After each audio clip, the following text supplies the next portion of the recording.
예, 9월 첫 주, 우리 9월 4일, 우리 하나님 말씀 또 함께 살펴가도록 하겠습니다. 자, 이제 창세기 22번째 시간이고요. 34장에서 36장의 역사를 함께 살펴가도록 하겠습니다. 자, 먼저 본문에 해당되는 34장 20절부터 25절까지 제가 잠시 봉독해 드리겠습니다.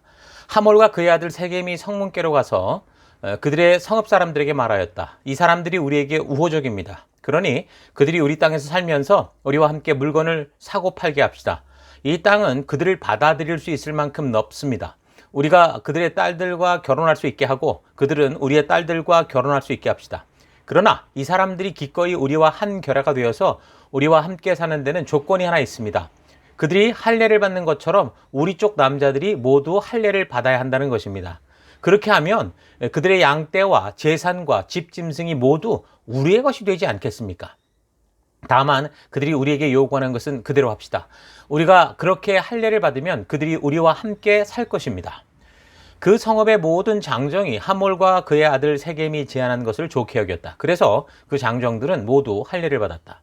사흘 뒤에 장정 모두가 아직 상처가 아물지 않아서 아파하고 있을 때에 야곱의 아들들 곧 디나의 오라버니들인 시므온과 레위가 칼을 들고 성읍으로 쳐들어가서 순식간에 남자들을 모조리 죽였다. 예, 오늘 이 본문의 내용들을 가지고 계속 우리 함께 살펴가겠습니다. 자, 오늘 우리 연대기자 성경 강좌는 이제 야곱의 이야기로 벌써 네 번째인데요. 지난주 우리는 그 야곱이 하란 땅을 떠나서 가나안에 도착하는 그런 여정들을 통해 우리가 살펴봤습니다. 하나님께서 가라 하신 길로 가는 이 야곱의 그 여러 가지 수준, 가는 길을 가고 있는데 여러 가지 수준은 바닥을 치고 있었지만 그래도 하나님이 가라한 곳으로 나아감으로 해서 그래서 하나님께서 그를 도와 죽을 고비들을 이제 넘기면서 드디어 가나안 땅으로 이제 인도를 해 주시죠. 인생의 그 일생의 찰거머리 같았던 그 삼촌 라반의 문제, 또 자기를 죽이겠다고 이를 갈고 있다고 생각했던 형 에서의 문제를 하나님의 역사로 해결을 받게 됩니다. 자, 그러면서도 야곱은 아직도 하나님이 부르신 그 하나님 나라를 세워가는 일, 그가 부름받은 일에 온전히 헌신되지 못하고 계속 자기중심적인 삶을 벗어나지 못하고 있었습니다. 그래서 자기 나름대로 가나안에 왔을 때 안전하다고 생각한 그런 곳을 찾아다니는데 먼저 이제 숲곳에 머물면서 가나안 땅을 이제 염탐을 하는 거, 정탐을 하게 되는 거죠. 그리고 이제 자기가 가장 살만하다고 생각했던 세겜이라는 곳으로 그가 옮겨가게 됩니다. 그리고 그곳에서 뭐 땅도 사고 정착을 하게 되는데, 그리고 이제 그곳에서 자기를 불러주신 하나님, 그러니까 이스라엘의 하나님, 어떤 의미에서 내가 이긴 하나님, 그런 뜻이겠죠. 엘로의 이스라엘이라는 이런 하나님의 이름을 부르면서 제단을 쌓는데 사실 그것은 굉장히 자기 아직도 개인적이고 이기적인 자기를 위한 예배를 드리는 것이었다. 이런 걸 살폈습니다. 자, 그러나 이 세겜 땅은 어떤 땅이었습니까? 할아버지 아브라함도 그 땅에 가나안 사람들이 살고 있었기 때문에 일부러 그곳에 정착하지 않았던 곳이었죠. 하나님이 이끄셔서 도착한 가나안 땅이지만 그 땅에 속하고 머물러서 저들과 함께 어울려 하나 되는 게 그게 목적이 아니라 가나안 땅을 중심으로 하나님 나라를 세워가는 것이 목적이었기 때문에 아브라함도 그랬고 이삭도 그랬고, 비록 그 땅 가나안에 살아야 했지만 그 가나안 사람들과 저들의 문화와 절대로 섞이지 않으며 살아가는 그런 인생을 살고 있었습니다. 가나안 땅이라는 한 지역에서 함께 한 공간을 살아갈 수밖에 없었지만 절대로 저들과 섞여서는 안 되는 그런 장소와 그런 문화, 그곳이 이제 가나안의 여러 지역이었는데 야곱은 아무 거리낌이 없었습니다. 마치 아브라함의 조카 그 롯이 너 어디로 가겠느냐 했을 때 자기 눈에 아주 보기 좋았던 그 에덴 동산과 같이 보였다고 했죠. 그 소돔과 고모라로 그냥 가버리듯이 이 야곱이 지금 딱 그런 수준에서 가나안 땅 세겜으로 옮겨서 터를 잡게 된 겁니다. 그래서 거기까지 우리가 좀 살핀 건데요. 자, 우리가 이 창세기의 인물편 족장사를 살펴갈 때 이 하나님의 뜻이 무엇인지를 우리가 잊지 않고 이 이야기들 속에서 하나님이 말씀하시려는 것이 무엇인가를 우리가 잊지 않고 살펴가려면 이 세상이 지금 어떤 상황입니까? 바벨탑 사건 이후에 하나님의 통치를 거절하고 사람들이 전부 자기 마음대로 살아가는 그 세속으로 떨어져서 지금 전부 어떻게 됐어요? 죽음으로 가는 그런 세계가 되고 말았죠. 자, 그런 백성들이 살아가는 온 세계였는데 그 땅에서 지금 하나님께서 어떻게 하십니까? 어떻게 해서든 이렇게 하나님을 거절하는 백성들 속에 하나님의 창조의 그 원리, 그 창조의 그 목적을 따라 하나님의 통치 안에서 살아가는 그런 나라를 세워가시는 그런 일을 지금 하고 있는 것이 이 역사의 과정이라고 그랬습니다. 그래서 이런 안목을 가지고 각 인물과 각 사건들을 우리가 잘 분별해 볼 때 하나님이 이 사건들을 통해 우리에게 말씀하시고자 하는 그런 뜻을 알 수 있다고 그랬어요. 자, 그래서 하나님은 아브라함을 부르실 때부터 하나님께서 그 하나님 나라를 위해 이 사람들을 부르셨고, 그래서 아브라함의 믿음으로 시작된 그 하늘 백성다운 삶을 위해서 하나님은 하나님이 누구시고 또 우리가 어떤 존재로 태어나서 어떻게 살아가야 하는가라는 것을 계속 계시하여 알려주셨죠. 그래서 그의 후손들을 통해서도 이 하나님의 그 진정한 의도를 알게 하도록 하기 위해서 하나님 음성을 듣는 아브라함을 부르셨다라고 말씀을 했습니다. 자, 그래서 지금 우리가 살피고 있는 이야기의 핵심은 바로 그 하나님의 나라가 지금 그래서 어떻게 지금 이어져 가고 또 어떤 식으로 확장되어져 가고 있는가라는 것을 우리가 지금 보고 있는 거죠. 자, 그런 부르심에 아브라함이 어떻게 한 거예요? 하나님의 부르심에 응답한 거고, 뒤이어서 그 장손이라고 할 수 있는 이스마엘이 태어났으나, 그러나 이스마엘이 아니라 오히려 이삭이 그런 하나님의 말씀대로 응답을 했고, 또 뒤를 이어서 그 쌍둥이 형제였던 에서와 야곱 중에서도 형 에서가 아니라 동생 야곱이 그 하나님의 뜻에 응답함으로 이 역사가 계속 이어져가는 그 이야기를 우리가 살피고 있는 겁니다. 그런데 이 야곱이라는 사람이 그런 하나님의 부르심을 듣고 약속의 땅으로 가긴 가면서도 하나님이 그를 부르신 하나님의 진실한 의도, 그 진실을 알지 못하고 어떻게 하는 거예요? 계속해서 하나님을 자기 수준에서 자기 생각대로 이해하고 그렇게 걸어가면서, 그래서 결국에는 그런 자기 생각대로 만든 하나님을 상상하며 살다 보니까 자신도 해결하지 못하는 너무도 큰 문제들을 계속 일으키면서 살아가고 있는 것. 지금 이것이 우리가 지금 살피고 있는 그런 내용이었습니다.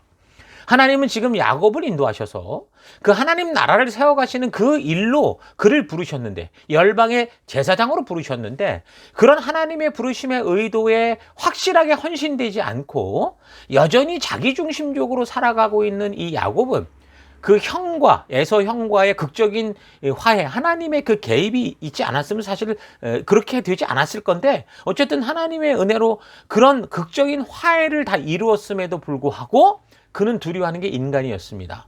여전히 형 에서를 두려워했기 때문에 형이 같이 가자고 하는데도 괜찮다고 하면서 어떻게 했어요? 건너왔던 야복강을 다시 거꾸로 건너버렸어요.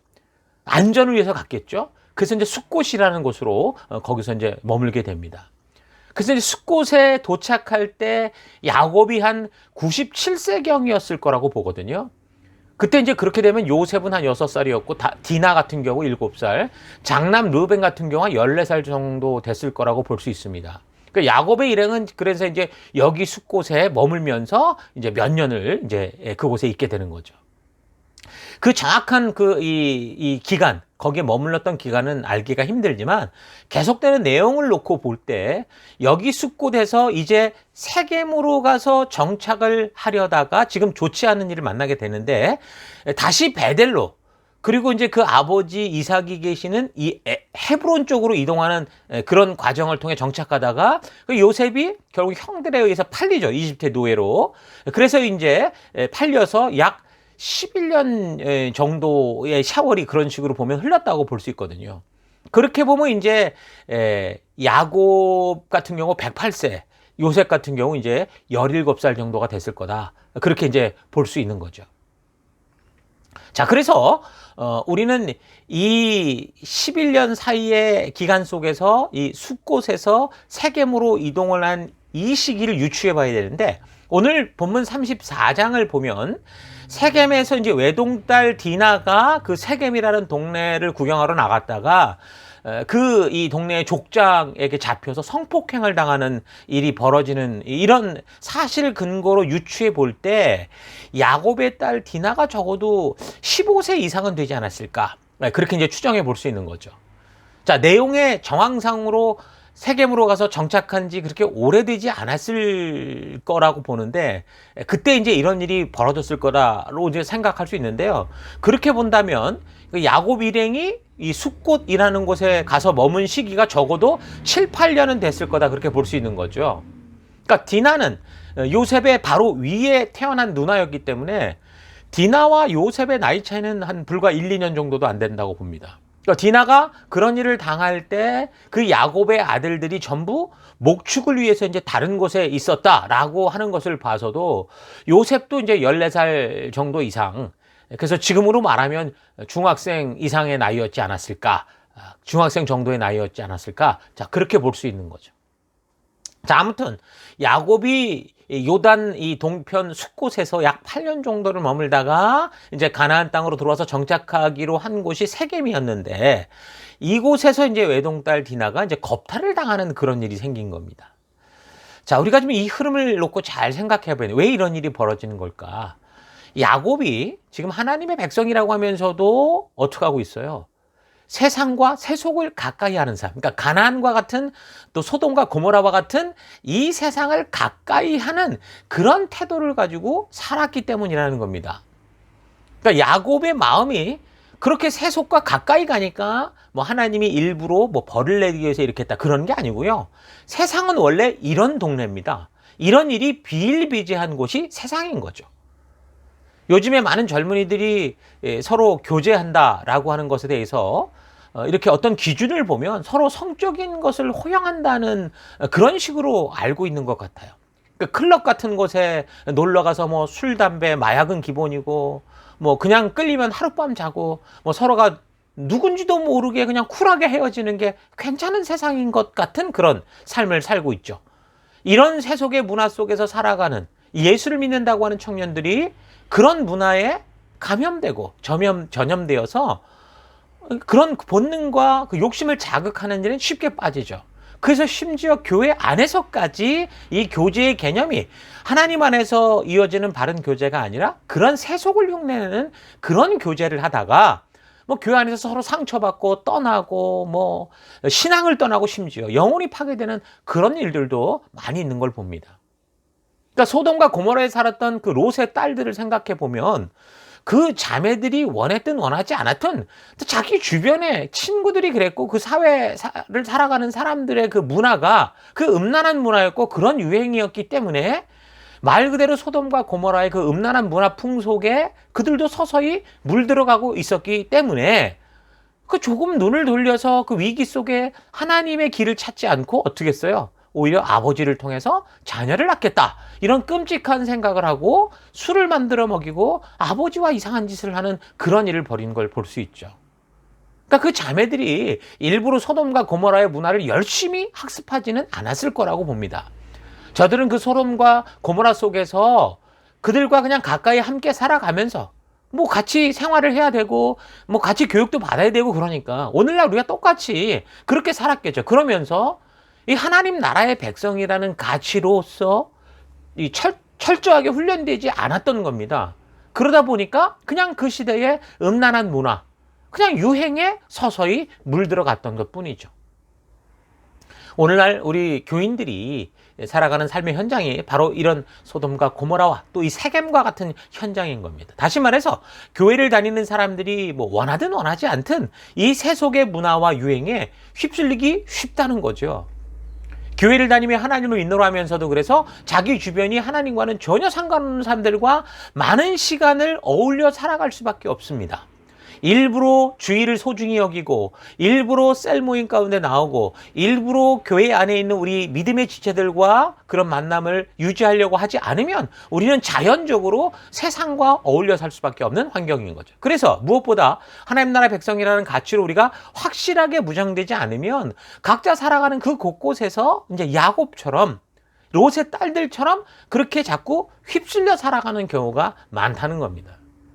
자, 그러다 보면 위기의 순간에 하나님의 말씀이 주시는 분명히 기준, 하나님의 기준, 믿음의 판단과 그 말씀의 가치에 따르는 바른 행동을 하려고 하기보다는 이 야곱처럼, 롯의 딸들처럼 그저 눈에 좋고 보기 좋고 내 마음이 편한 그런 세상의 방식으로 자꾸 쉽게 물들어가게 되는 겁니다. 그래서 무엇보다 이런 풍토의 세상 속을 살아가야 되는 우리 성도들은 어떻게 됩니까? 하나님 나라, 하나님 가족에 속해서, 그래서 하나님의 말씀의 가치대로 살아가는 것을 격려받아야 되고 칭찬받는 그런 공동체, 이게 꼭 필요한 거죠. 세상은 전부 하나님의 가치를 손가락질하고 조롱하고 있기에 우리는 하나님의 이 가치를 칭찬받고 격려받을 수 있는 그런 공간이 꼭 필요한 겁니다. 우리는 정말 영원한 하나님 나라에 가는 날까지 이 가나안 같은 세상 속에서 하나님의 통치를 따라 하나님이 창조하신 나라를 세워가는 그런 존재들, 이 어둠 속에 빛된 나라를 세워야 되는 존재들이기 때문에 우리가 좀 더 분명하게 하나님의 부르심과 그 뜻을 잊지 않고 되새기고 함께 진리대로 살아가는 것을 격려하고 격려받을 수 있는 믿음의 공동체, 하나님의 가족을 만나는 것은 너무너무 중요한 겁니다. 그러니까 예수님이 오셔서 십자가로 세우신 그 하나님 나라, 그 하나님 가족, 그게 어디에? 바로 교회인 거고 우리가 함께 모이는 영적인 가족, 셀이라고 할 수 있는 거예요. 그래서 모든 성도는 교회에 속해야 되고 셀에 속해서 하나님께서 우리에게 주신 하나님 나라를 세우는 일들을 행해가는 것이, 격려받는 것이, 칭찬하는 것이 성도와 교회와 셀과 가정의 존재의 목적이라는 겁니다. 자, 지금 야곱이 하나님의 부르심을 듣고 가나안까지 무사히 돌아왔으면서도 하나님의 진실한 뜻을 알지 못하고 하나님을 내가 원하는 일에 필요한 도우미 정도로만 생각을 하니까 세상과 가까이 세겜에 들어가 살아가면서 그것이 지금 자신에게 또 자녀들에게 어떤 문제를 일으키고 있는가, 어떤 영향을 미치고 있는가, 이거를 알지 못하고 있던 겁니다. 그러니까 야곱은 하나님께서 아브라함을 부르신 이유, 모든 믿음의 세대를 부르신 이유를 잘 인식하고 있지 못하고 그냥 자기 생각하는 대로 그냥 오해하는 그 상황 그대로 살아가고 있었던 거예요. 하나님이 왜 믿음의 자녀들을 부르셨습니까? 아브라함을 왜 부르셨어요? 18장 19절, 내가 아브라함을 선택한 것은 그가 자식들과 자손을 잘 가르쳐서 나에게 순종하게 하고 옳고 바른 일을 하도록 가르치라는 뜻을 한 것이다 라고 분명히 말씀하죠. 또 오늘날도 많은 성도들이 하나님이 우리를 부르신 바로 이 목적을 잘 모르는 경우가 너무도 많습니다. 말씀을 통해 하나님의 진심을 만나지 못함으로 인해서 야곱과 같이 교회당을 다니고 하나님을 안다고 하지만 자기가 오히려 하나님의 주인이 되어서 하나님을 부려먹고 살아가는 그런 것이 믿음인 것처럼 살아가고 있죠. 야곱의 이런 상태를 보면 분명히 하나님께서 그를 부르신 이 사명을 감당하고 있지 않는 모습을 우리가 분명히 보일 겁니다. 그러니까 자녀들에게 어떻게 했겠어요? 하나님의 진심을 알려서 믿음의 세대가 끊어지지 않게 하는 것이 그 하나님의 그 아브라함을 부르신 그 이유였는데, 믿음의 백성을 부르신 이유인데, 지금 야곱은 자기 자신조차 그런 하나님의 뜻대로 서지 못하고 하나님을 이용하려고 하고 있기 때문에 그런 삶의 태도가 그 자녀들에게도 그렇게 흘러갔겠죠. 그러니까 바른 자녀 교육이 없었을 거라는 겁니다. 나쁜 것을 가르치지 않았어도 그가 하나님의 부르심에 적극적이지 않은 것이 자녀들을 전부 타락의 길에 쉽게 빠져갈 수 있는 그런 상황이 되어가고 있었다라는 겁니다. 그래서 이제 살펴가겠지만 야곱의 12자녀들의 삶이 참으로 누구 하나 본받을 만한 것이 없어 보이는 그런 삶을 삽니다. 이스라엘 족속, 12지파, 굉장한 민족 같은데 여러분 지금 우리가 이 민족이 형성되는 처음 모습을 잘 보십시오. 절대 그런 모습이 아닙니다. 정말 창피하다면 오히려 창피한 그런 이야기들이 더 많은 그런 족속인 거예요. 그러나 하나님께서 그런 백성들을 결국은 하나님이 일하시는 그 일에 어떻게 세워가시는가 하는 거, 이게 그래서 중요한 우리의 어떤 포커스가 돼야 되는 거죠. 우리가 예수를 믿고 교회를 나오고 있는데 종교 생활에만 그래서 익숙해지는 게 아니라 하나님이 부르신 그 부름의 목적을 알고 하나님의 의도를 따라 살아가는 그런 여러분과 제가 될 수 있어야 되는 거 잊지 마십시오. 자, 어쨌든 디나가 이렇게 가나안 족속들에게 이제 겁탈을 당한 것은 아브라함의 얘기로 이야기를 하자면 이집트의 그 바로가 또는 그 블레셋의 그랄의 그 아비멜렉 왕이 사라를 데리고 간 것과 아마 같은 그런 상황이라고 볼 수 있겠죠. 같이 동맹을 맺어서 힘을 모으고 서로 적으로 사는 게 아니라 친구로 지내고자 하는 그런 의도, 결혼 동맹의 의도도 있었을 겁니다. 그런데 가나안의 토박이로 그 지역의 통치권을 가지고 있는 세겜이 신사적으로 그렇게 결혼 동맹을 맺자고 한 게 아니라 먼저 디나를 겁탈해버리고 이렇게 된 이상 서로 동맹을 피할 수도 없기 때문에 이게 화친으로 가든지 아니면 이런 짓을 했기 때문에 전쟁으로 가든지 이제 이 관계가 기로에 서 있게 되는 거죠. 그러니까 세겜의 입장에서는 그렇게 보면 어때요? 이렇게 디나를 겁탈했다는 것은 그만큼 자신들의 힘이 세고 그래서 전쟁이든 화친이든 자기들에게 유리하다는 것을 알았기 때문이라는 겁니다. 지금 중국이 자신의 어떤 큰 그런 힘을 이용해서 지금 주변의 여러 나라들을 이렇게 막 짓밟고 그냥 그렇게 뭐 이것저것 다 뺏어가고 하는 그런 비슷한 거라는 거예요. 그래서 화친을 하게 되어도 어차피 자신들의 규모가 크다 보니까 당연히 이제 야곱과 뭐 그의 식솔들이 당연히 이제 동화될 거고 자기들 쪽으로. 그래서 결국은 야곱의 모든 것이 자기들이 될 것이다 라는 그런 사실을 예측하고 있었던 겁니다. 그래서 세겜이 이런 짓을 저질러 놓고 그래도 마치 평화롭게 일을 해결하려고 하는 것처럼 이제 청혼을 하는 거죠. 지금 세겜은 이 겁탈한 딸 디나를 아예 보내지도 않았어요. 그러면서 야곱에게 사람을 보내서 결혼하게 해달라 이런 식으로 요구를 하고 있었던 겁니다. 자, 그래서 지금 하나님의 부르신 뜻을 오해하고 있던 야곱은 이 세상이 마치 자기를 환영하는 줄 알았는데 그게 아니라 아주 곤란한 지경, 어떻게 이거 어찌할 줄 모르는 이런 상황에 처해지니까 당황스러워서 이러지도 저러지도 못하고 그러고 있었던 거예요. 왜냐하면 아이들이 전부 들에 나가서 목축을 하고 있었기 때문에 꼭 들어와야 얼마 만에 들어와야 이제 이런 걸 알게 되니까 이제 그렇게 시간이 흘러갔던 것 같아요. 그리고 이제 들에서 들어오게 된 이제 아들들이 이 사실을 알고 이제 완전히 분노로 흥분을 하는 거죠. 그래서 디나는 누구의 딸입니까? 레아가 낳은 딸이었잖아요. 그러니까 아무래도 피부치들이 더 흥분하죠. 그러니까 레아의 아들들이 더 그냥 이 분노로 들끓는 겁니다. 복수를 하려고 하는 거예요. 그 중에서도 둘째 아들이었던 시므온 그리고 셋째였던 레위가 이제 이 문제를 해결하려고 하죠. 그래서 이제 그들에게 이제 청혼을 요청하는 그들에게 뭐라고 했냐면 너희가 전부 할례를 받아라. 그래야 결혼시키겠다. 이런 식으로 제의를 하거든요. 그래서 세겜과 그래서 그의 아버지 하몰이 이 말을 듣고 나름대로 이제 이 야곱 집안의 이제 경제적인 것들까지도 다 자기들 것으로 만들 수 있겠구나라는 그런 속셈에 자기 족속들을 설득시키고 그래가지고 이제 전부 할례를 그래서 받게 됐어요. 그래서 이 세겜의 모든 남자들이 할례를 받고 이제 할례를 받은 그 당시에는 무슨 뭐 진통제가 있었던 것은 아닐 거고 무슨 약이 좋지 않았을 거 아닙니까? 그러니까 아주 그냥 이 고통이 심한 그런 이 3일째 되는 그런 날 이 시몬과 레위가 칼을 들고 세겜 땅으로 가서 그 남자들을 다 죽여버렸습니다.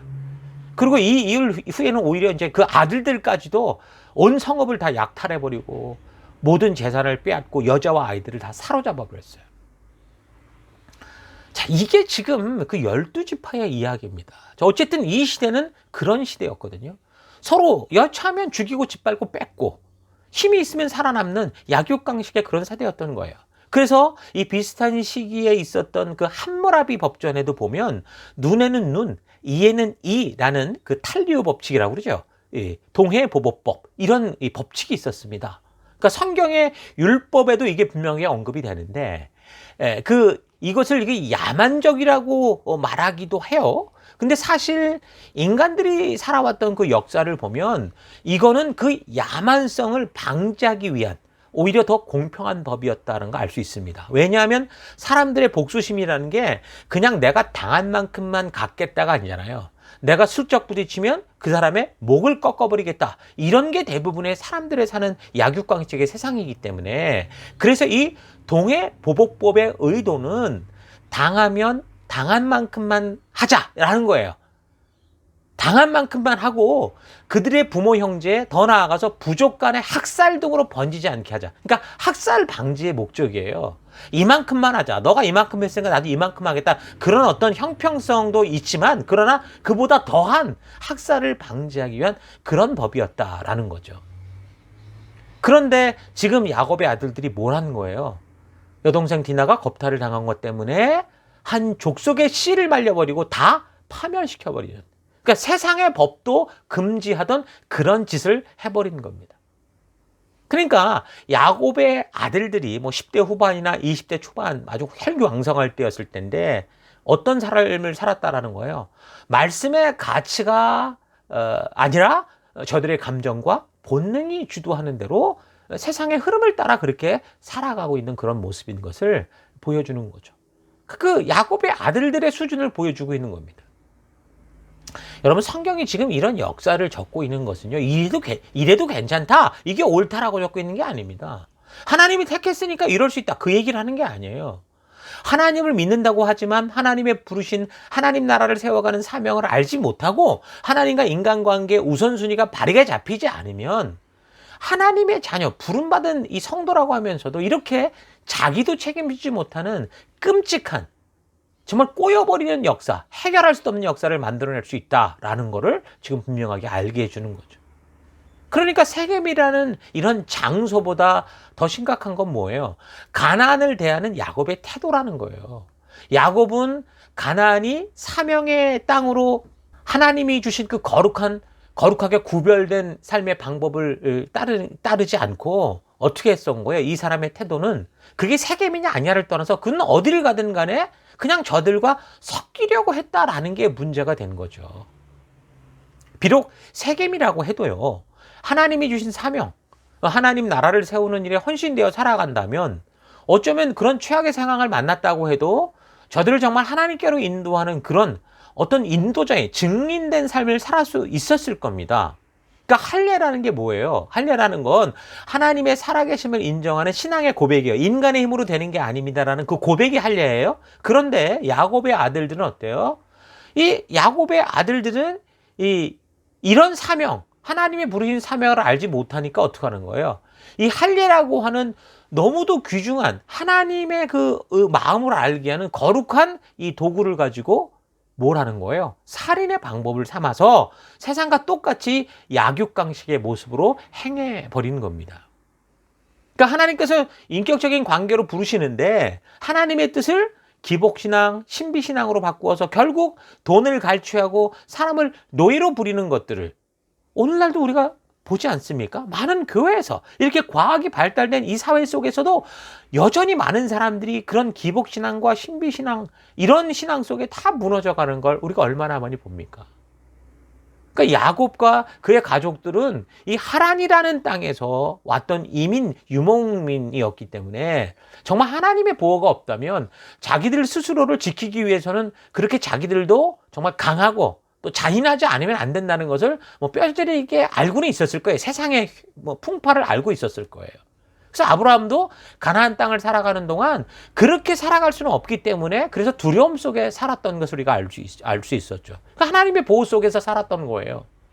다만 아브라함이나 이삭은 그래도 하나님의 부르심의 의미를 알았고 확고한 믿음으로 그 사명을 따라 하나님이 인도하신 길로 갔었기 때문에 하나님의 보호와 도우심과 인도하심을 받았던 건데, 야곱 같은 경우는 지금 어떤 거예요? 그거 어디를 가든 간에 하나님의 보호와 약속이 있는 하나님의 보호 속에 있는 게 아니라 여기 세겜에 왔을 때까지도 어떻게 해요? 하나님이 부르신 그 부르심의 진정한 의미를 알지 못하니까 자기가 원하는 길을 자꾸 곁길로 나가는 거예요. 하나님의 보호로부터 밖으로 자꾸 나가버리는 거죠.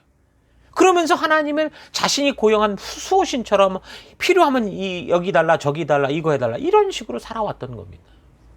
여러분, 이런 인생은 완전히 구제불능일 텐데 참 감사한 건 또 뭡니까?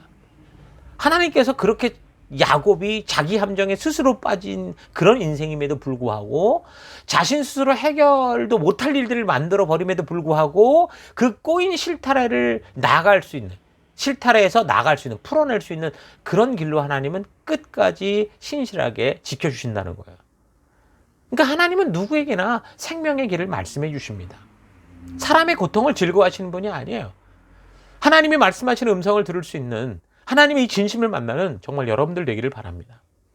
자, 그렇게 볼 때 야곱이 위기 속에서도 계속해서 하나님과의 관계가 끊어지지 않는 걸 보면 비록 야곱의 신앙의 수준이 형편없었지만 그래도 하나님께서 지금 가라한 곳으로 나아가서 그곳을 떠나지 않고 있었기 때문에 그가 하나님의 음성을 들을 수 있었고, 비록 위기를 극복하기 위해서 하나님이 필요해서라도 어떻게 해요? 하나님이 말씀하시는 방향으로 자꾸 이렇게 재조정하는 그런 마음이 있었기 때문이다라는 걸 우리가 알 수 있는 겁니다.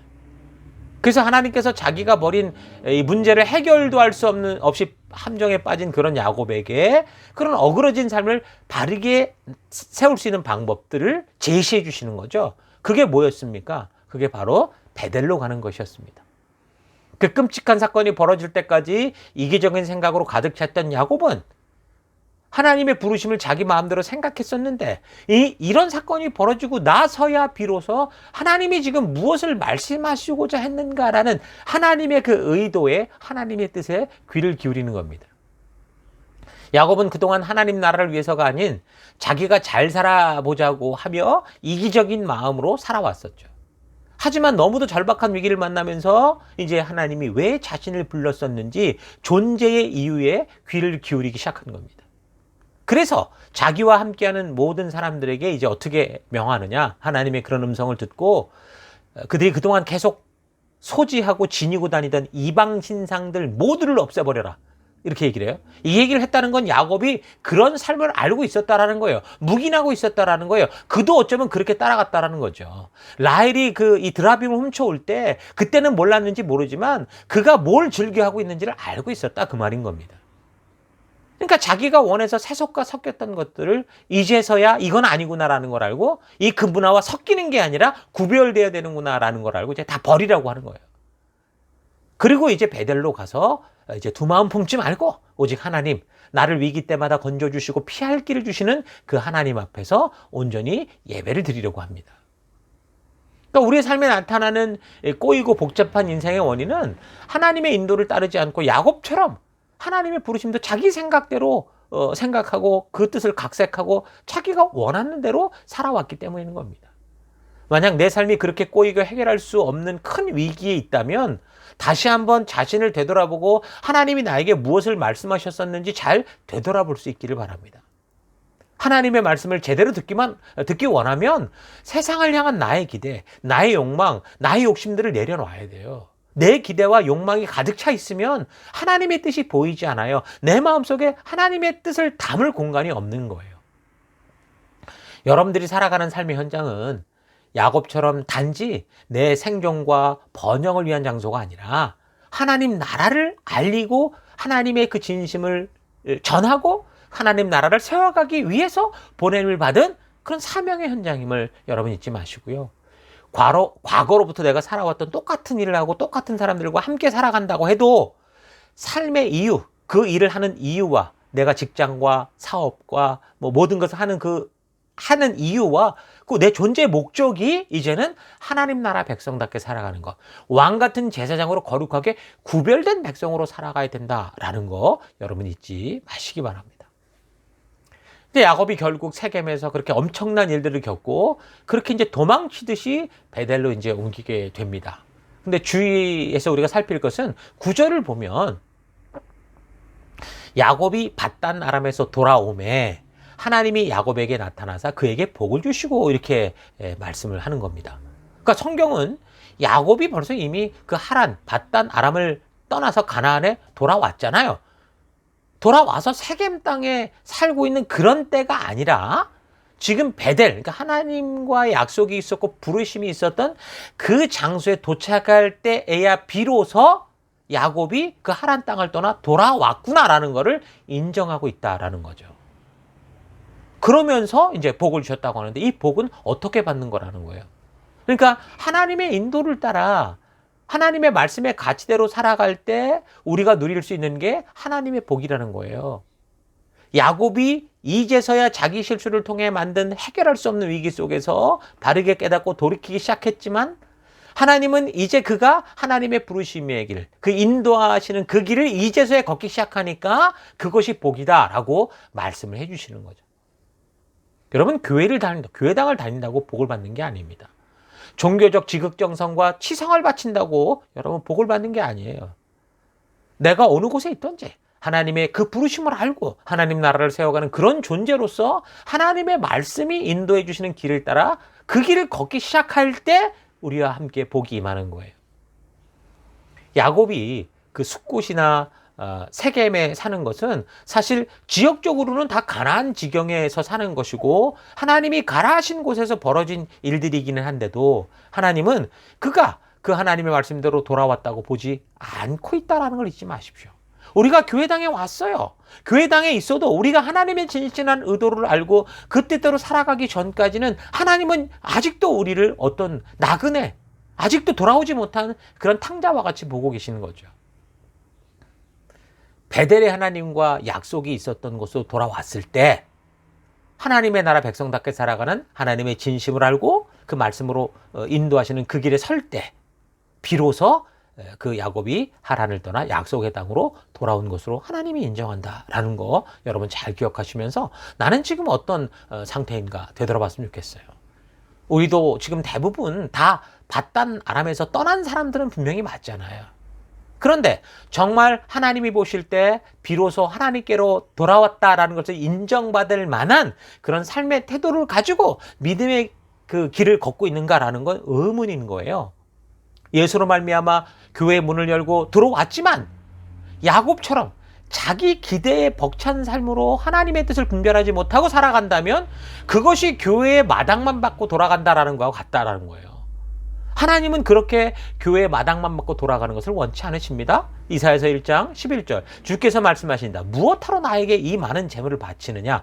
나는 이제 수량의 번제물과 살찐 짐승의 기름기가 지겹고 나는 이제 수송아지와 어린 양과 숫 염소의 피도 싫다. 너희가 나의 앞에 보이러 오지만 누가 너희에게 그것을 요구했느냐? 나의 뜰만 나의 마당만 밟을 뿐이다. 그러니까 교회당에만 나오지 말고 하나님의 진심을 만나 거듭남으로 어떻게 해요? 하나님 나라를 세우는, 하나님과 동행하는 그런 부름받은 성도의 삶을 살아가는 여러분과 제가 돼야 되는 거예요. 여러분 절대 잊어서는 안 됩니다.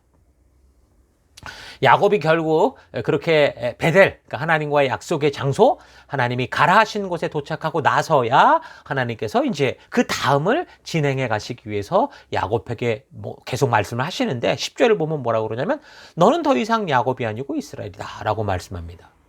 아니 야복 강가에서 처음 하셨단 말이잖아요. 그런데 여기 지금 베델에서 또 이런 말씀을 하신다는 건 뭔가 같은 말이지만 완전히 다른 의미가 있다는 거겠죠. 야복 강가에서는 도저히 말이 통하지 않는 꼴통이라는 의미였기 때문에 하나님이 당신의 이름도 내가 누구다 이런 말도 하지 않았어요. 그러나 이제 그가 하나님의 진실한 뜻을 알고 아브라함과 이삭과 자기를 부르신 그 부르심의 참된 목적을 알게 되니까 하나님께서 스스로 뭐라고 말씀하시느냐? 당신은 전능한 하나님이다. 엘샤다이의 하나님이다 라고 말씀해 주십니다. 그 아브라함에게도 그랬었잖아요. 그러면서 아브라함을 부르실 때 하셨던 그 하나님 나라를 세워가시는 그 하나님의 꿈에 대해서 그에게 또 알리시는 거예요. 그러니까 이스라엘이라는 똑같은 이름이 이제는 더 이상 과거의 그 이기적 꼴통이었던 자신의 본질을 망각하지 않고 하나님을 영원토록 기억하며 살라고 하는 그런 축복된 이름이 되는 거죠. 저 꼴통에서 이제는 정말 하나님의 영광이 되는 이름이 되는 거예요. 그러니까 마치 할례 언약과도 같은 의미를 가지게 되는 겁니다. 할례는 아브라함이 하나님을 온전히 믿지 못하고 인간적인 방법으로 그렇게 이스마엘을 출생하는 일, 이런 일을 하게 될 때 이제 그런 인간적인 일을 멈추게 하시면서 그 과거의 불순종을 기억하고 이것은 너의 문제가 아니라 하나님의 일이다라는 것을 분명히 기억하며 살라고 할례라는 표시를 하도록 하셨죠. 마찬가지로 지금 이스라엘이라는 이름을 주시는 이유는 그들이 지금 할례라는 표식을 몸에 가지고 있는데도 그 의미를 모르니까 이 야곱에게 이스라엘이라는 이름을 또다시 바꿔주시면서 어떻게 하는 거예요? 야곱의 그 자기 위주의 고집스러운 이런 이 3대 태도를 분명히 잘못된 것을 기억하게 하고 이제 겸손하게 내가 누군지 하나님께 부름받은 백성임을 잊지 않고 그렇게 살아가는 그 정체성을 알게 하는 그것을 기억하게 하기 위한 그런 의도로 이런 이름을 주신 거죠. 야곱의 고집스러움이 자기 만족과 유익을 위해 사용될 때는 똑같은 이스라엘인들도 완전히 꼴통, 집착 이스라엘이었지만 그 고집스러움이 하나님이 주신 사명을 지키고 이제 약속을 지키고자 하는 사명자로 바뀌게 되니까 참으로 놀라운 하나님 나라를 세워가는 이젠 집념의 사명자라는 그런 의미의 이름으로 의도가 바뀌는 거죠. 난 여러분들이 가지고 있는 그런 모난 성격과 고집들이 이렇게 야곱처럼 하나님의 뜻 안에서 새롭게 변화되어서 하나님 나라를 세워가는 거룩한 일에 쓰임받는 정말 집념의 사명자들이 되기를 축원합니다. 자, 이제 그 후에 야곱은 또 이제 장소를 옮기죠. 에브랏이라는 곳으로 가게 되는데, 베들레헴이죠. 옛 베들레헴. 그래서 그곳에 다 미치지 못해서 그때 이제 임신을 했던 라헬이 요셉의 동생이었던 베냐민을 낳다 죽게 됩니다. 야곱이 그렇게도 좋다고 애정을 가지고 14년의 그 무보수 노동을 하면서 그렇게 집착했던 여인이었는데, 그녀에 대한 기록은 하나님이 주신 사명과 비전을 향해 열심히 살았다, 이게 아니라 우상과 유행을 따라 살며 질투와 시기로 가득 찬 인생을 살다가 결국 그렇게도 자녀를 집착하던 자녀, 그 자녀를 낳다가 결국 죽게 되는 겁니다. 그래서 이 아들의 이름을 슬픔의 아들이다 라는 의미로 죽으면서 이 아이의 이름을 베노니 이렇게 지어주면서 죽었어요. 그런데 야곱이 그걸 그렇게 받아들이지 않았습니다. 그 이름을 베노니가 아니라 베냐민, 오른손의 아들, 좀 더 희망적이고 소망적인 이름, 하나님의 오른손에 맡긴다 라는 그런 의미로 이름을 바꾸어 준 겁니다. 여러분, 우리가 이런 라헬의 죽음을 볼 때도요, 내가 내 인생을 마감할 때 과연 나는 어떤 인생을 살아왔는가 좀 되돌아보는 그런 시가 있을 텐데, 그럴 때 우리가 돌아보면 이랬을 걸, 저랬을 걸 하는 그런 껄껄하는 인생이 아니라 하나님이 주신 기회를 가지고 뺀질거리고 그러다가 녹슬어간 그런 인생이 아니라 하나님이 주신 기회, 주신 시간, 주신 장소에서 하나님이 주신 이 기회를 다 사용해서 달아 없어지게 하는 인생이 돼서 주님께 나아갈 수 있는, 여러분, 그런 사명의 사람이 되기를 바랍니다. 자, 그래서 이제 라헬은 이렇게 죽게 되었고요. 야곱은 이제 죽은 라헬을 장사를 지내고, 그리고 이제 베들레헴에서 장막을 치고 머물게 되는데, 그곳에 거할 때 또 불미스러운 일이 벌어집니다. 장남이었던 이 르우벤이 그 라헬의 종이었다가 단과 납달리를 낳았던, 어떻게 보면 셋째 어머니죠. 어머니라고 할 수 있는 빌하. 이 빌하와 잠자리를 하는 그런 죄를 범합니다. 참 복잡하고 안타까운 일인 겁니다. 왜 자꾸 이런 일이 벌어질까요? 그러니까 야곱이 처음 결혼에 있어서 한 여자가 아니라 4명의 여자를 얻는 것에 대해서 하나님은 지금 다른 이야기를 그거에 대해서는 하지는 않으셨지만, 성경의 처음부터의 이야기를 잘 분별해서 생각해 보면 분명 이건 하나님의 뜻이 아니었다라는 걸 알 수 있는 겁니다. 한 자매를 동시에 아내로 맞이하는 것이 그 당시 풍속으로 가능했는지 모르지만, 성경 전체 흐름으로 볼 때 하나님께서는 그런 것을 용납하지 않으십니다. 그래서 항상 일부 일처제를 원하시고 계셨다라는 것을 이들은 믿음의 그런 이 틀 안에서 살았기 때문에 알고 있었을 겁니다. 그러니까 일부 일처의 가장 큰 증거는 첫사람 아담에게 하와 한 여자를 주신 것뿐, 이 기록을 통해서는 분명히 알 수 있죠. 아담 이후 일부 일처가 깨진 거는요, 그 가인의 후예 중에 라멕이라는 사람에 의해서 깨어졌습니다. 이 가인은 아담의 자녀였잖아요. 근데 하나님께 드린 예배를 자기 마음대로 드리다가 연락받지 못해서, 그래서 온전한 예배를 드린 동생 아벨을 죽인, 성경에서 처음 나타나는 살인자였죠. 바로 그 하나님의 뜻을 무시하고 외면하며 살았던 가인 혈통의 후손에게서 처음 뭐가 나타나냐? 일부 다처 현상이 나타났어요. 그러니까 타락한 삶의 결과가 일부 다처지, 일부 다처는 하나님의 뜻이 결코 아닙니다. 그럼에도 불구하고 야곱은 자기 눈에 차는 여자 이 라헬을 얻으려는 그 욕망 때문에 아내를 3명이나 더, 총 4명을 얻음으로 인해서 결국 그 어떤 타당한 변명, 나는 그렇게밖에 할 수 없었다라고 해도 결국 그 가정사를 아주 복잡하게 꼬이게 만드는 그런 일을 하고 만 겁니다. 이것이 괜찮다는 얘기가 아니라 꼬여버린 세상을 지금 하나님이 이게 메꿔주시는 이런 눈을 볼 수 있어야지, 이렇게 꼬인 걸 가지고 그게 하나님의 택한 백성들이다, 그래서 이렇게 살아도 된다, 이거는 완전 착각입니다. 그러니까 처음부터 하나님의 뜻에서 벗어난 삶을 살다 보니까 그것이 자꾸 쌓이고 쌓여서 계속 더러운 구정물들이 나오는 거죠.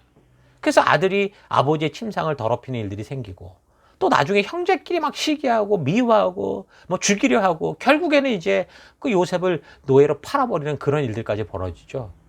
그러니까 아버지 야곱도 그렇고 자녀들도 자기들 스스로 해결할 수 없는 문제들을 계속 만들며 살아가는 거예요. 왜요? 처음부터 하나님의 뜻에 어긋난 그런 삶을 그들이 고집하며 살아가고 있기 때문에요.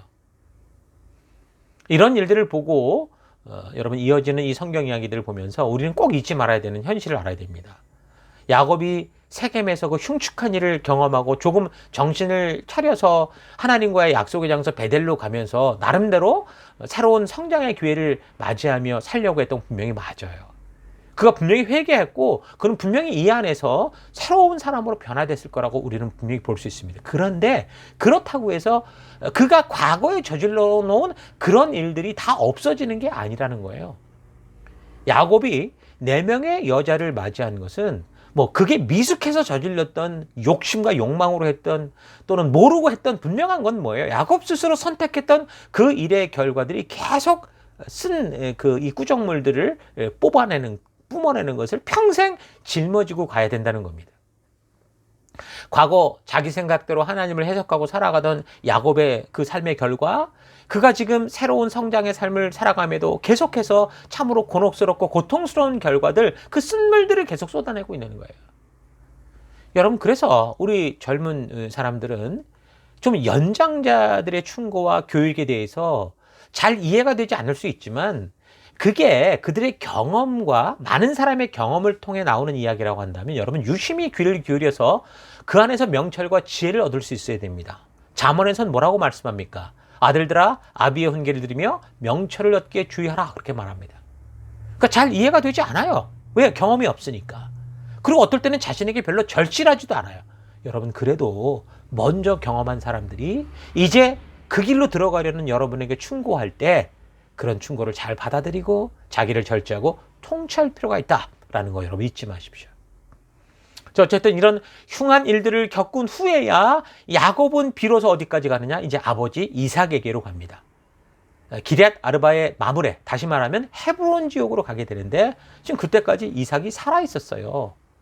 그리고 180대가 돼서 이제 180살이 돼서 죽게 되는데 그 야곱이 장자의 축복을 훔쳐서 하란으로 도망가는 사건이 벌어진 지 한 50년의 세월이 흐른 다음에 이렇게 죽게 됩니다. 그러니까 그때 이삭도 갑자기 눈이 안 좋아지고 막 그렇게 되면서 곧 죽을 줄 알고 그냥 하나님의 뜻을 잘 되돌아보지도 않고 그냥 급히 장자권을 뭐 에서에게 넘기려고 하다가 이렇게 아주 복잡한 가정의 일들이 발생됐다고 볼 수 있죠. 그래서 그 일 후에 50년을 더 살았으니까 그러니까 좀 차분히 좀 말씀의 가치를 따라 자녀들을 분별하고 서둘지 말고 그 차분히 하나님의 뜻대로 행하고자 했다면 아마 지금 우리가 보는 이 성경의 역사는 좀 다른 역사가 이루어질 수도 있었을 건데 자기가 인생의 위기를 맞으면서 너무 다급하게 일을 처리하려다가 결국 어려운 역사, 꼬인 역사를 만들고 만 거죠. 여러분, 그래서 우리도 우리 인생 속에서 마치 이것이 마지막인 것 같은 그 위기를 만나는 경우에도 어떻게 돼요? 평소보다 더 신중하게 하나님의 말씀을 가치를 따라 분별하고 하나님의 의도를 따라 행할 수 있도록 여러분 하나님의 언약과 약속 그리고 주신 사명을 여러분 가슴 깊이 새기고 삶의 태도로 만들어가는 그런 삶을 우리가 살아가야 되는 것 잊지 않았으면 좋겠습니다. 자, 여기까지가 이제 35장의 이야기고요. 36장에는 이제 에서의 족보에 대한 얘기가 나옵니다. 에서의 후손들 중에 보면은 이제 아말렉이 언급되기도 하고요. 16절 같은데. 그리고 이제 아말렉 족속은 앞으로 이제 계속해서 이제 이스라엘과 끊임없이 충돌을 일으키는 그런 족속으로 이제 성경 뒤로 이야기가 나오게 됩니다. 또한 여기 보면 엘리바스, 대만 이런 사람의 이름이 나오는데 이건 욥기에서 등장하는 사람의 이름이죠. 엘리바스가 낳은 아들이 대만이거든요. 그런데 욥기에서는 대만 사람 엘리바스식으로 이렇게 언급이 돼서 혼란이 있을 수 있는데 이 족보를 통해서도 여러분 잘 분별해 볼 수 있길 바랍니다. 자, 믿음의 조상이라 할 수 있는 아브라함과 이삭을 지금 같은 아버지로 두고도 지금 각자의 믿음에 따라서 그들의 선택에 따라서 두 자녀의 길이 완전히 지금 달라지고 있죠. 창세기의 족장사 이야기는 바벨탑 사건으로 하나님의 통치를 거부한 세상들 속에서 하나님께서 하나님의 부르심을 듣는 이들을 통해서 하나님 나라를 세워가는 이야기다라고 했는데 그래서 이 이야기 속에 등장하는 인물들의 삶을 통해서 우리는 어떤 것이 참된 믿음의 삶인지 어떤 길이 참된 믿음의 길인지 하나님은 어떤 분이시고 어떻게 일하시는지 우리가 그래서 잘 분별해 볼 수 있어야 됩니다. 우리가 이 분별력을 가져야 우리의 삶 속에 우리가 가인이 아닌 야곱의 길로, 이스마엘이 아닌 이삭의 길로, 아브라함의 길로 걸을 수 있게 되겠죠. 에서는 비록 이삭으로 말미암는 자녀였고 태 속에 있을 때 하나님이 미리 알려주신 것처럼 남대로 큰 민족을 이루며 살아도 결국 하나님의 약속을 무시하고 자기 생각대로 그렇게 살아감으로 말미암아 하나님의 언약과는 무관한, 오히려 하나님의 언약을 지키려는 형제 족속들을 방해하고 싸우고, 그러다가 결국 역사 속으로 사라지는 그런 존재가 됩니다. 여러분 어떤 길을 걷기 원하십니까? 하나님의 언약을 지켜가는 주체가 될 수 있는 기회는 사실 야곱보다 장남이었던 에서에게 있었지만, 하나님을 믿고 살아가는 것과 그 언약을 지키며 살아가기 위해 절제하고 약속된 길을 가는 것에는 그가 거리가 멀었어요. 자기의 본능과 자기의 만족과 자기의 그 유익을 위해서만 갔던 사람이었던 거죠. 그래서 나중에 아브라함의 자손들이 이제 가나안 땅의 주인이 될 때, 왜 에서가 장남이면서도 큰 민족을 이루었음에도 그 땅의 주인이 될 수 없었고, 오히려 동생이었던 야곱과 그의 자손들이 주인이 되는지가 분명해지는 겁니다. 자, 이 에서의 이야기를 통해서 우리가 하나님의 길로 부름을 받은 존재다라는 거 여러분 잊지 마시고요.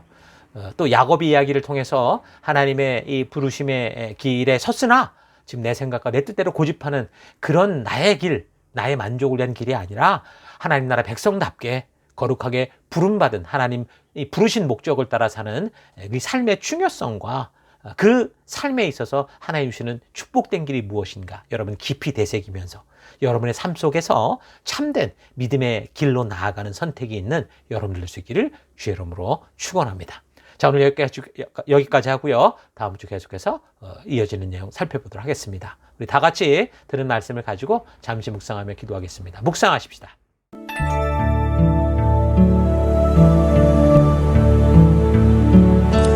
예, 나는 지금 하나님의 부르심의 길에 섰다고 하면서도 교회당을 나오고 또 종교생활을 하고 있다고 하면서도 야곱처럼 내 생각의 수준으로 하나님을 끌어내려고 살아가고 있지 않은가 좀 되돌아봤으면 좋겠습니다. 꼴통 이스라엘이 집념 이스라엘로 바뀔 수 있었던 그 터닝 포인트는 결국 자신의 고집된 생각과 느낌을 버리고 하나님 나라를 세우셔서 온 백성을 생명의 길로 부르시는 그 하나님의 그 부르심으로 나아가고자 할 때, 자기를 버리고 결국은 어떤 이유로든 자기를 버리고 하나님의 뜻대로 나아가고자 할 때였다라는 걸 우리가 분명히 알 수 있습니다. 내가 그리스도와 함께 죽어야만 참된 하나님 나라 백성이 될 수 있는 겁니다. 내가 죽는다라는 것은 내가 살아왔던 내 습관과 내 욕심과 내 만족과 이런 것들을 내려놓고 하나님이 나를 창조하신 그 목적을 알고 의도를 아는, 그래서 그 말씀의 가치를 따라 살아가는 그런 사람이 되는 것을 말하는 겁니다. 내 생각과 내 고집이 죽어야 하나님이 뜻하시는 그 진실한 마음을 아는 진정한 거듭남을 체험할 수 있거든요.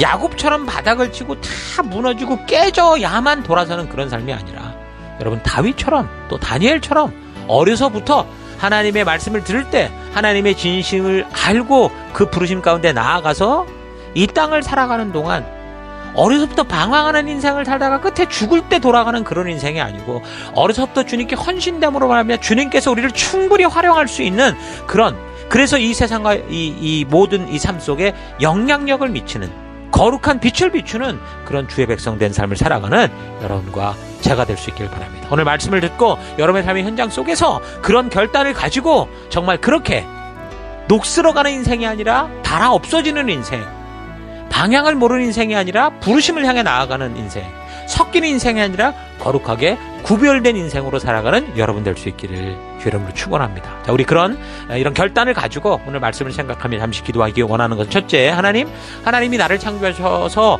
이 땅에 존재하게 되었는데 나는 내가 하나님을 창조해서 아바타 하나님으로 내가 만들어서 야곱처럼 내가 기대하고 원하는 것을 위해 하나님을 이용하며 살려해왔습니다. 용서해 주옵소서.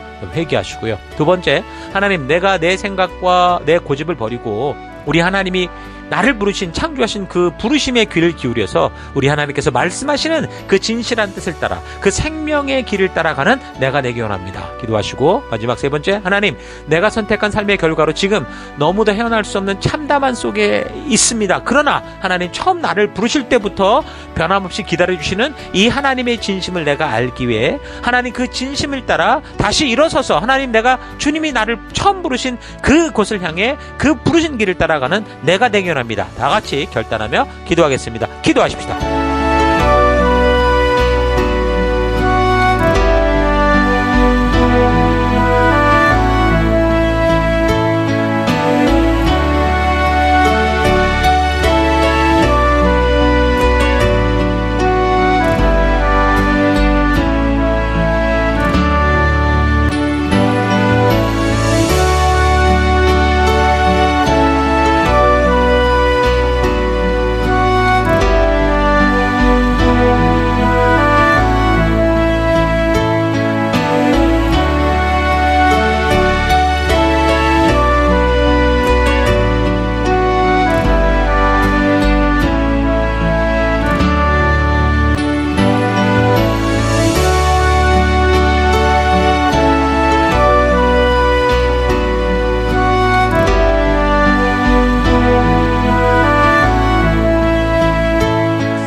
사랑의 하나님, 오늘도 야곱의 큰 변화를 우리가 보며 또 그 변화 이전에 그가 만들었던 삶의 결과들을 보며 하나님 여러 가지로 생각을 하게 됩니다. 하나님이 나를 창조하셔서 이 땅에 존재하게 됐는데 나는 내가 하나님을 창조해서 내가 원하는 대로 움직이는 아바타를 만들어서 야곱처럼 내가 기대하고 원하는 것을 위해 하나님을 이용하며 살아왔던 것을 고백합니다. 회개합니다. 하나님 용서해 주옵소서. 내 생각과 고집을 버리고 우리 하나님의 부르심에 귀를 기울이 어떤 상황과 환경 속에서도 우리 하나님께서 말씀하시는 그 진실한 뜻을 따라 살아가는 내가 되기 원합니다. 우리가 지금 선택한 삶의 결과로 지금 너무도 헤어날 수 없는 참담함 속에 지금 내가 있다고 해도 처음 나를 부르실 때부터 변함없이 기다려주시는 우리 하나님의 진심을 믿고 그 하나님이 인도하여 주시는 그 말씀대로 일어서 나아가는 내가 되기 원합니다. 하나님, 내가 만든 과거에 많은 그 쓴 뿌리가 쓴 물을 뽑아내겠지만 그러나 그 안에서도 우리가 포기하지 않고 우리 주님이 부르신 그 믿음의 길로 더 소망을 보며 겸손히 나아가는 그런 내가 되길 원합니다. 이 한 주간도 그런 믿음의 길, 주님이 부르신 그 길로 끝까지 나아가는 그런 하루하루가 되기를 간절히 바라옵고 예수님 이름으로 기도했습니다. 아멘.